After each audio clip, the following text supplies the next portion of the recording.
بسم اللہ الرحمن الرحیم الصلاۃ والسلام علی رسولہ الکریم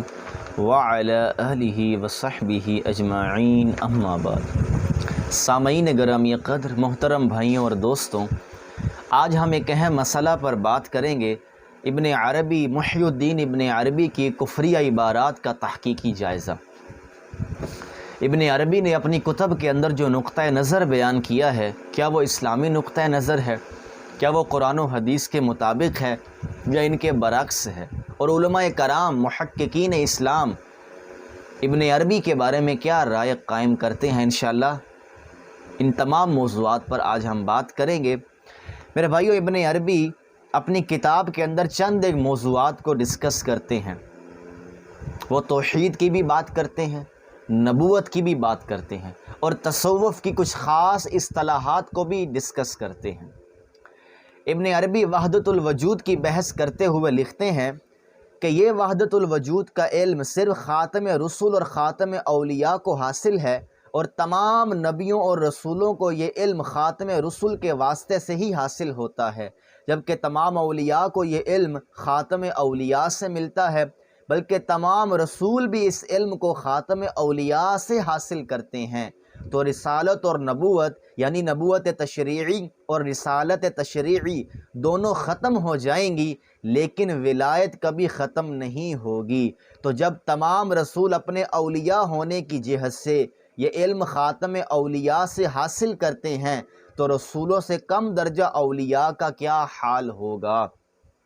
یعنی وہ تو ضرور یہ علم خاتم اولیاء ہی سے حاصل کریں گے، اگرچہ خاتم اولیاء شرعی احکامات میں خاتم رسل کا پابند ہوتا ہے، لیکن اس سے خاتم اولیاء کا مقام کم نہیں ہو جاتا، اور یہ ہماری پہلی بات کے مخالف بھی نہیں ہے، کیونکہ خاتم اولیاء ایک اعتبار سے رسول سے کم ہوتا ہے، یعنی رسالت کی جہت سے کہ شریعت رسول سے لیتا ہے، جبکہ دوسرے اعتبار سے رسول سے افضل ہوتا ہے، یعنی ولایت کے اعتبار سے کہ اس کا اللہ کی طرف رجوع رسول سے زیادہ ہوتا ہے۔ اور ہماری ظاہر شریعت میں بھی آپ کو ایسی بہت سی مثالیں مل جائیں گی کہ جن سے ہمارے موقف کی تائید ہوتی ہے، جیسا کہ غزوہ بدر کے قیدیوں کے بارے حضرت عمر کے فیصلے کے بہتر ہونے کا واقعہ ہے، یا تعبیر نخل کا واقعہ ہے۔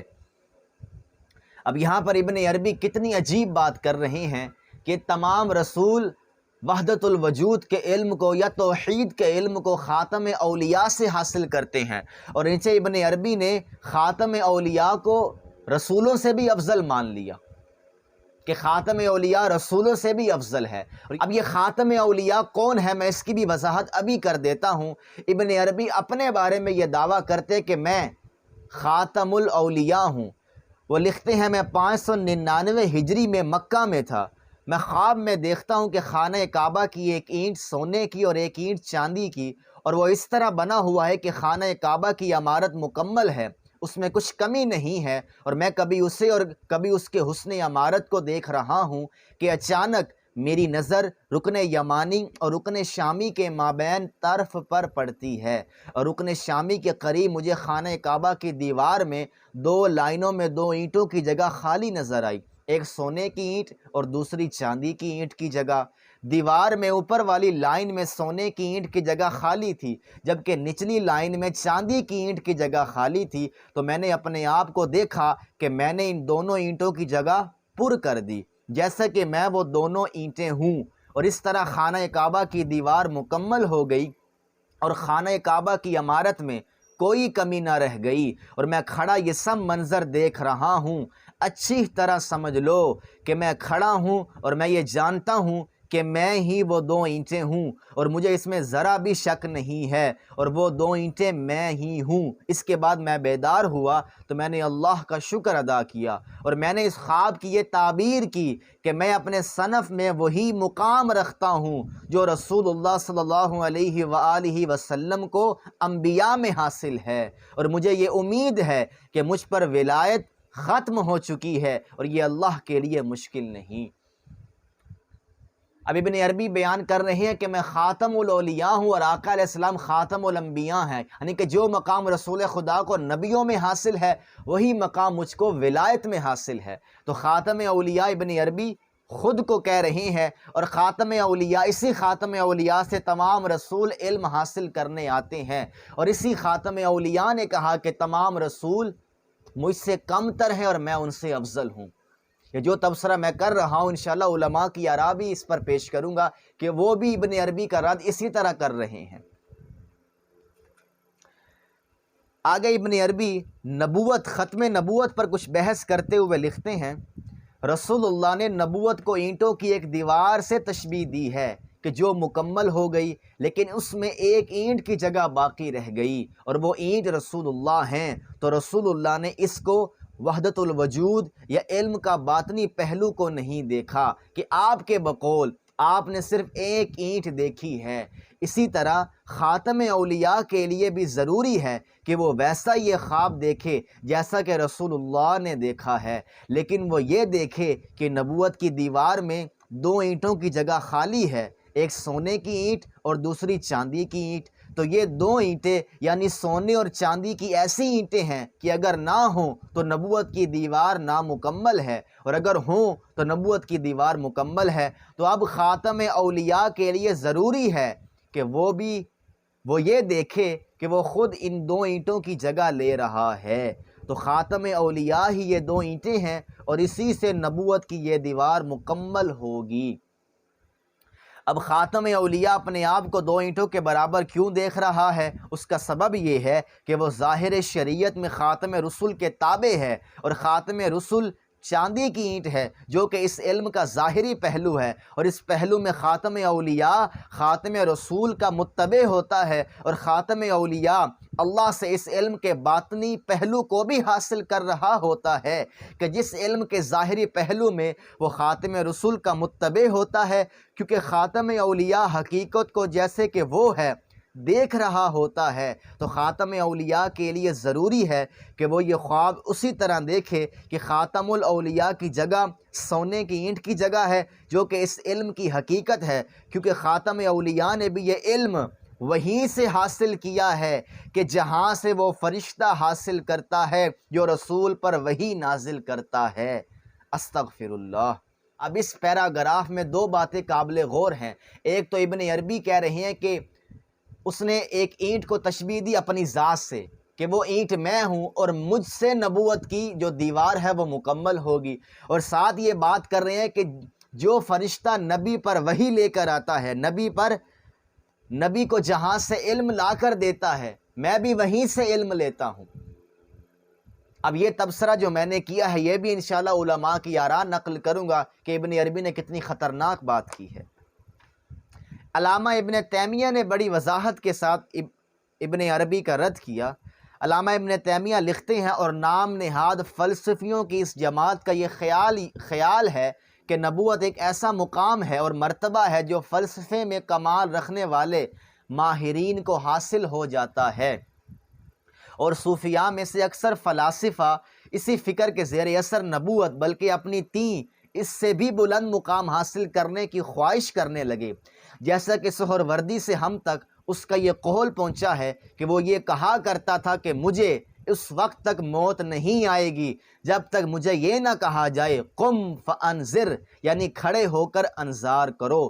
اب واضح رہے یہ حکم صرف آقا علیہ السلام کو دیا گیا تھا۔ اسی طرح ابن سبعین یہ کہا کرتا تھا کہ آمنہ کے بیٹے نے لا نبی یا بعدی کہہ کر ہمارے راستے بند کر دیے۔ استغفر اللہ۔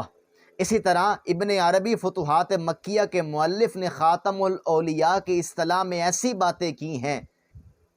اور اس کا کہنا یہ ہے کہ خاتم الاولیاء اللہ کے بارے میں خاتم الانبیاء سے بھی زیادہ علم رکھتا ہے، اور اس کا کہنا یہ بھی ہے کہ تمام انبیاء اللہ کے بارے میں علم اسی خاتم الاولیاء سے حاصل کرتے ہیں، اور اللہ کے بارے میں علم سے اس کی مراد وحدت الوجود ہے، جیسا کہ اس جیسوں کے اقوال سے یہ بات واضح ہے، اور اس کا کہنا یہ بھی ہے کہ نبوت رسالت سے اوپر اور ولایت سے نچلا مقام ہے، اور اس کا کہنا یہ بھی ہے کہ خاتم الاولیاء اس معدن سے علم حاصل کرتا ہے جہاں سے فرشتہ لیتا ہے۔ تو بھائیوں اور دوستوں، یہ علامہ ابن تیمیہ نے نقد کی ہے ابن عربی کی عبارت پر، اور جو تبصرہ میں نے شروع میں کیا وہی تبصرہ علامہ ابن تیمیہ نے کیا ہے۔ اور آگے علامہ ابن تیمیہ ایک بات کا جواب دیتے ہیں،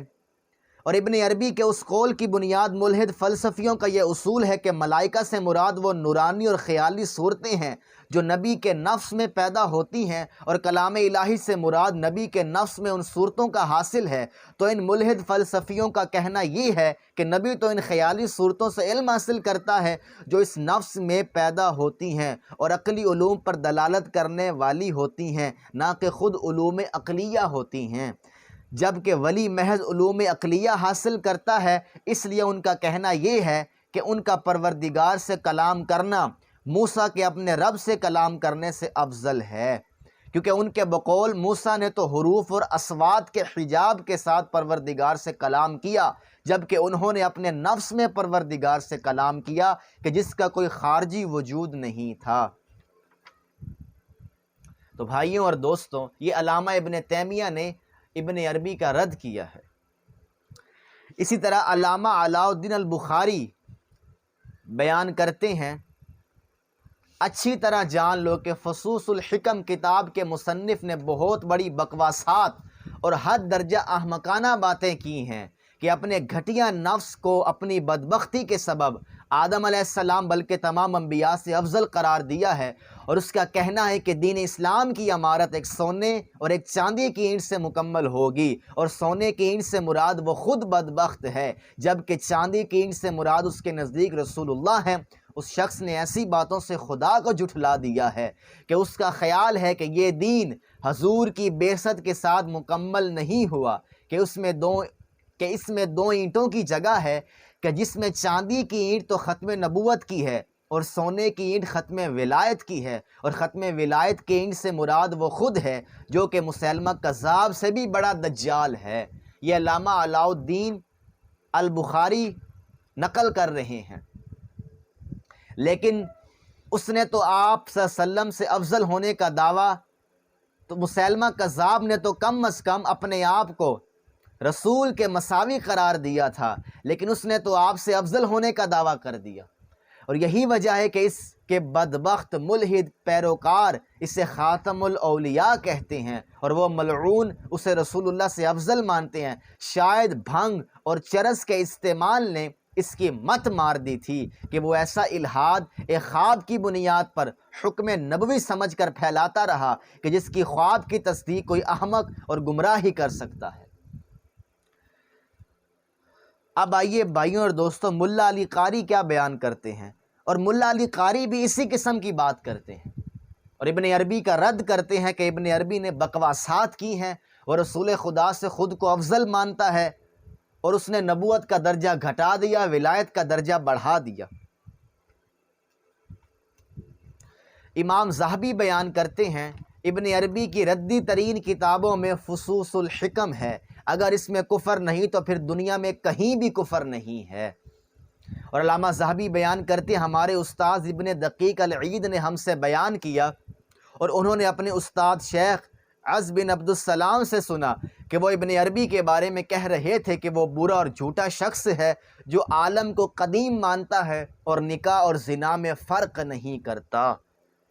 اور یہ مفسر قرآن امام ابن کثیر بیان کرتے ہیں، ابن عربی کی ایک کتاب ہے جس کا نام فصوص الحکم ہے، اس میں بہت سی عبارتیں ایسی ہیں جو صریحاً کفر ہے۔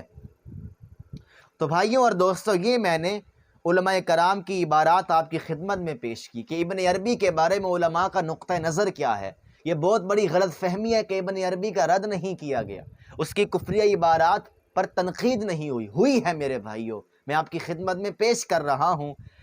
معروف مفسر ابو حیان الاندلسی الشافعی آپ بیان کرتے ہیں، اور صوفیاء میں سے جو ملحد صوفی ہیں جو کہ خالق اور مخلوق کو ایک قرار دیتے ہیں، ان میں حلاد، شوزی، ابن احلی، ابن عربی جو کہ دمشق میں مقیم تھا، اور ابن الفارز وغیرہ ہیں۔ اب ابو حیان الاندلسی بھی اس کو ملحد کہہ رہے ہیں، ملحد۔ تو بھائیوں اور دوستوں، اس سے بڑی اب کیا بات رہ جاتی ہے کہ عالم اسلام کے جید معتبر علماء کرام ابن عربی کے بارے میں جو رائے قائم کر رہے ہیں اسے ہم ملاحظہ کریں۔ ابن عربی کے بارے میں علماء کرام نے واضح کر دیا کہ اس کی عبارات کفریہ ہیں، غیر شرعی ہیں۔ تو بھائیوں، حوالہ جات تو اور بھی بہت سے ہیں کہ ابن عربی کے بارے میں علماء نے کیا بحث کی ہے، لیکن میرے خیال سے اتنے حوالہ جات کافی ہیں ابن عربی کے بارے میں۔ لیکن میں ایک اور حوالہ مجدد الفسانی رحمۃ اللہ علیہ کا دینا چاہتا ہوں کہ انہوں نے ابن عربی کے بارے میں کیا کہا ہے۔ یہ خط کا جواب دیتے ہوئے